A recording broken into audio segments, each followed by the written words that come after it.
white-tailed deer versus mule deer. I don't know how much they look different. I don't know either.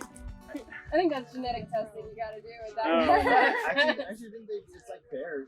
Black bears, scat here is going to look way different than a black bear up in Alaska. Scat. Right, that's very true. Vegetation's a lot different. They're eating probably a little bit more meat than they are here.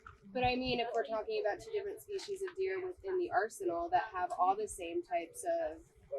Oh, I was just thinking size. Like, you might be able to tell just by the size. Right. Is it each individual group, or is it just like... Because some of it was like, there'd be like one or two, and then there'd be like a big clump.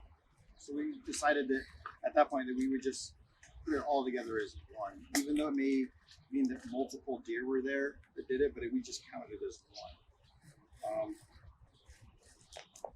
Probably the biggest question was really how far out were we going to go as far as collecting data. You know, that was really the biggest one. I mean, you could honestly go, you know, fingertip to fingertip and you're scanning, but then, you know, are you really going to collect everything that you see?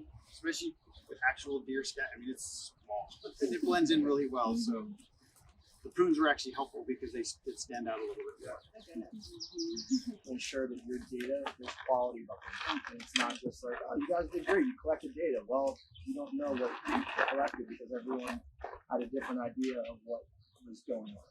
So I think just getting everybody on the same page was like, okay, we did 50 feet as well. And we did about 2 feet off each side. I like your rationale behind that. It's about your, you know, it's like your field of view, your kind of your swath path. So if you have like a big group of students, you know, you could cover quite a bit of ground. You're like, you know, everybody on this part and just kind of go out. And it's hard to see small stuff, but I think when you're working with a manageable distance, like 50 feet, I think just not biting off too much is like the biggest problem.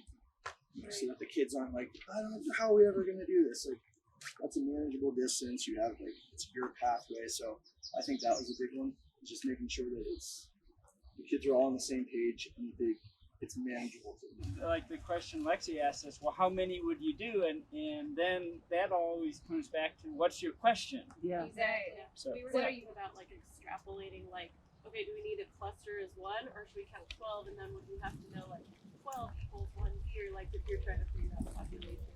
Right. That's what we were calculating.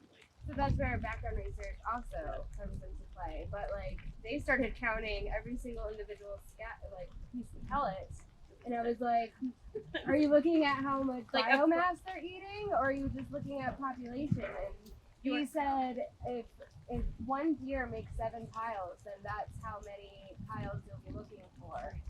So it all depends on your research question. You want to get in there. I mean, you have one summer to get all your research done.